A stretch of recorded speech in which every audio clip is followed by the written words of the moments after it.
राधे राधे। स्वागत है आपका हमारे चैनल में। मैं आपके साथ पंडित विशाल शास्त्री। आज चर्चा करने वाले हैं कि हमें अपना जन्मदिन किस प्रकार से मनाना चाहिए। क्या है शास्त्र के अनुसार सही विधि, क्योंकि हम अपना जन्मदिन मनाते हैं तारीख के अनुसार। क्या वह सही है या हमें मनाना चाहिए तिथि के अनुसार, तो इसी विषय में आज हम चर्चा करेंगे।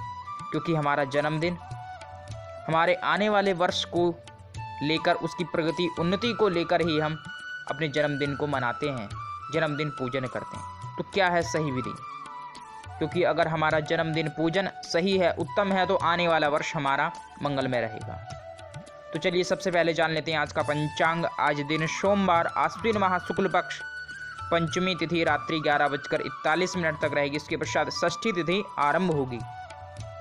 आज नक्षत्र विशाखा, जो रात्रि 8:47 तक रहेगा। इसके पश्चात अनुराधा नक्षत्र आरंभ होगा। आज योग विश्वकर्म, कर्णभव और बालव। राहु काल का समय प्रातः 7:30 से आरंभ होकर 9 बजे तक। अभिजीत मुहूर्त का समय 11:40 से आरंभ होकर 12:30 तक। शुभ कार्य के लिए शुभ मुहूर्त प्रातः 9 बजे से आरंभ होकर 10:30 तक, और शाम को शुभ समय 4:30 से आरंभ होकर 6 बजे तक। तिथि के अनुसार आज बेल फल का सेवन नहीं करना चाहिए। दिशा शुल पूर्व दिशा में पूर्व दिशा की यात्रा ना करें। यात्रा अति अनिवार्य है, दूध पीकर जाएं, मंगलमय रहे। चलिए सज्जनों, अपने विषय की ओर अग्रसर होते हैं और जानते हैं कि हमें अपना जन्मदिन किस प्रकार से मनाना चाहिए। क्या है उसकी सही विधि, क्योंकि अगर हमें सही तरीका, सही विधि अगर हमें मालूम होगी, तो उस कार्य से निश्चित ही हमें लाभ प्राप्त होगा। क्योंकि हमारे ऋषियों के द्वारा हमें जो दिया गया ज्ञान है, हमें जो प्रदान किए गए शास्त्र हैं, उसमें प्रत्येक समस्या का समाधान है। प्रत्येक जो हम कर्म करते हैं उसकी विधि लिखी हुई है, किस प्रकार से क्या करना चाहिए। तो आज का प्रश्न है कि जन्मदिन पूजन किस प्रकार से करना चाहिए, किस प्रकार से हम मनाएं। हमारी सनातन परंपरा में प्रत्येक कार्य, चाहे देव कार्य हो, पितृ कार्य हो या ऋषि कार्य हो, या हमारे व्रत हो, त्योहार हो, तो सब एक तिथि के अनुसार किए जाते हैं। और हमारा जो ज्योतिष शास्त्र है, उसके मूल जो देवता हैं भगवान सूर्य हैं, इन्हीं से तिथि की गणना की जाती है। और भगवान चंद्रदेव, इन्हीं से तिथि की गणना की जाती है। सौर मास और चंद्रमास, 2 मास यानी 2 माह हमारे सनातन धर्म के अनुसार चलते हैं। यानी सनातन परंपरा में 2 प्रकार के महीने चलते हैं, एक चंद्रमास, एक सौर मास। तो इन्हीं के अनुसार हमारी जो भी क्रियाकलाप हैं वह संपादित होती हैं। हमारे शास्त्र लिखे गए हैं, ज्योतिष की गणनाएं हैं, तो ये सब हैं तिथि के आधार पर। और आपने सभी ने देखा होगा कि हमारे जितने भी सनातन धर्म में जन्मोत्सव आते हैं, अवतार दिवस आते हैं देवताओं के, तो वह डेट के अनुसार नहीं, तिथि के अनुसार, यानी तिथि के अनुसार, तारीख नहीं। हमारी सनातन परंपरा है तिथि से आरंभ होने वाले। तो हमें भी अपना जन्मदिन तिथि को मनाना चाहिए, ना कि तारीख को। हम अपनी तारीख को याद रखते हैं क्योंकि अब पश्चिमी जो देश हैं उनकी सभ्यता हम लोग लागू कर रहे हैं अपने जीवन में, तो देख रहे हैं अब निरंतर जो है समस्याएं बढ़ रही हैं। कारण है कि हम बाहर के देशों की परंपराओं को, वहाँ के किस प्रकार से लोग हैं, क्योंकि बाहर के जो देश हैं, विदेश हैं, वे केवल भौगोलिक हैं और धर्म कर्म के लिए केवल भारत ही प्रमुख अग्रणीय रहा है। तभी लोग कहते हैं भाई विश्व गुरु भारत को कहते हैं। क्यों? क्योंकि यहाँ की जो परंपराएं हैं, यहाँ की जो नियम हैं, वो साक्षात पराशक्ति से जुड़े हुए हैं, उस ब्रह्मांडीय ऊर्जा से जुड़े हुए हैं। तो हमें अपना जन्म उत्सव केवल तिथि पर ही मनाना चाहिए, क्योंकि जिस समय हमारा जन्म हुआ था उस समय का जो ग्रह गोचर था, नवग्रहों की जो स्थिति थी, 27 नक्षत्रों की जो स्थिति थी, वह तिथि पर बनी थी, ना कि डेट पर, तारीख पर नहीं, तिथि पर बनी थी। तो इसीलिए हमें उसी तिथि को अपने जन्मदिन मनाना चाहिए, जन्मदिन पूजन आदि करना चाहिए, तभी हमें लाभ प्राप्त होगा। हम डेट के अनुसार कर्म करते हैं तो कहीं ना कहीं फल में विलंब हमें प्राप्त होता है, या उसका पूर्ण फल हमें प्राप्त नहीं हो पाता है। ऐसे ही जन्मदिन वाले दिन हमें क्या करना चाहिए? प्रातःकाल हमें उठना चाहिए, स्नान आदि से निवृत्त होकर देव दर्शन सबसे पहले करने चाहिए। भगवान का दर्शन करें, बड़ों का आशीर्वाद लें, प्रणाम करें और घर पर अपने भगवान की कोई कथा, जैसे लोग कराते हैं घर पर सत्यनारायण जी की कथा, घर पर कोई कीर्तन आदि आप रखें या करवाएं। और पंच देवताओं का पूजन अति अनिवार्य रूप से करना चाहिए। विशेष रूप से जन्मदिन पर क्या किया जाता है? सप्तऋषि पूजन किया जाता है। सप्तऋषि कौन हैं? महर्षि वशिष्ठ, महर्षि कश्यप, महर्षि अत्रि, महर्षि जमदग्नि, महर्षि गौतम, महर्षि विश्वामित्र, महर्षि भारद्वाज। ये 7 ऋषि हैं, इनका पूजन किया जाता है। ऐसे ही 7 चिरंजीवी हैं। कौन कौन? अश्वत्थामा, बलि, व्यास, हनुमान जी, विभीषण जी, कृपाचार्य जी और परशुराम जी। तो ये 7 चिरंजीवी हैं।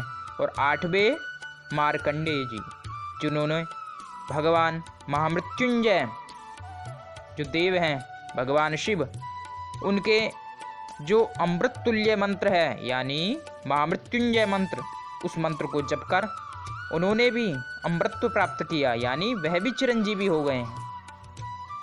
तो इस पूजन का नाम मार्कंडेय पूजन इसी कारण पड़ा, क्योंकि उन्होंने अपने कर्म से, अपने जप से, तप से, बल से प्रभु की सेवा करके मंत्र को जप के अमृतत्व प्राप्त किया।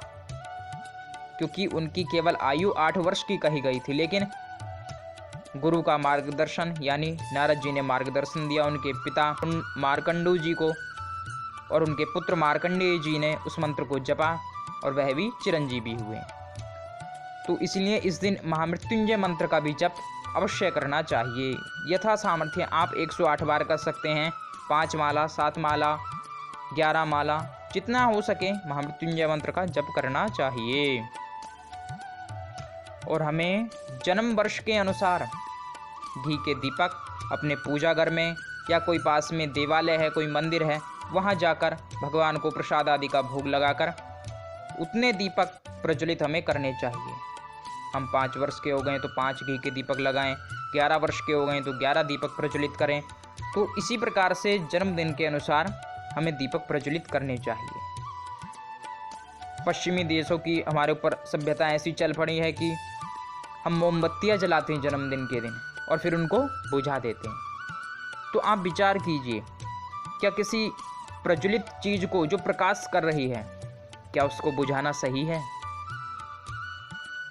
क्या कोई भी व्यक्ति इस बात को उचित कहेगा कि कोई चीज़ प्रज्वलित है, प्रकाश का प्रतीक है, और आप उसको बुझा रहे हैं, समाप्त कर रहे हैं, तो आने वाला समय कैसा रहेगा?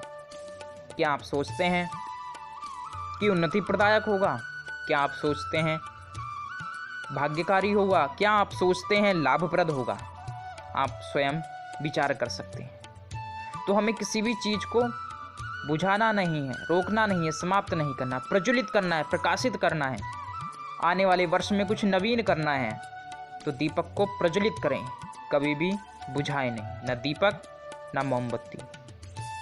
अगर यह वीडियो आप देख रहे हैं तो आज से आपको ध्यान रखना चाहिए। और इस दिन घर में सात्विक भोजन आपको बनाना चाहिए। लोग करते हैं भाई आज जन्मदिन है तो तामसिक भोजन बहुत लोग बना लेते हैं, जिनमें अंडा, मांस, शराब इत्यादि अति अनिवार्य रूप से ध्यान में रख के दूर रहना चाहिए। तामसिक भोजन से आप जितना दूर रहेंगे आपकी आयु बढ़ेगी, बुद्धि आपकी धर्म में लगी रहेगी, सात्विक कर्म आप करते रहेंगे। तो इस दिन बिल्कुल भी तामसिक भोजन आपको ना सेवन करना चाहिए, ना सेवन कराना चाहिए। जैसे मित्र लोग कह देते हैं भाई आज पार्टी चाहिए, तो आप सात्विक प्रसाद आदि बनाइए, भगवान को चढ़ाकर प्रसाद बांटिए आप, लेकिन तामसिक चीज़ों का सेवन ना करें, ना कराएं। ऐसे ही जिस दिन आपका जन्मदिन है उस दिन अपनी जन्म कुंडली का पूजन आपको करना चाहिए। भगवान के सम्मुख जन्म कुंडली रखें, उसमें नवीन कलावा आपको बांधना चाहिए।